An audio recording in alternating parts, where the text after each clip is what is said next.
Hi everyone, welcome back to our YouTube channel, and in this video we are going to talk about how you can rename Google Form link step by step, and it will be a quick tutorial for you guys. So without any further ado, let's get started. So here actually you can see, let's assume this one is our important form, and here if you just click to this share one, like just click this one, and here you will eventually see that the link is really big. Like if I click over here and I will click this one and I paste it here, you can see the link is so much long, so no one can easily remember this one. So what should we can do? So we can change the link name by this way. Like you just need to some tiny URL and come over here and go inside this one. Once you come over here, you just need to go here, enter long link here, and there you just enter your allies. Like I want to rename this by my name, and just click this one shorten URL, and it will take a couple of minutes.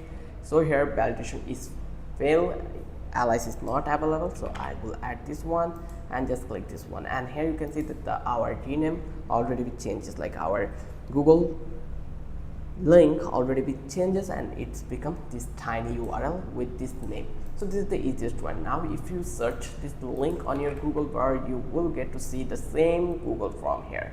So this is the easiest way to rename Google Form link. I hope you love this video. If you think this video was helpful, then don't forget to subscribe our channel and don't forget to hit the like button. Till then, have a good day.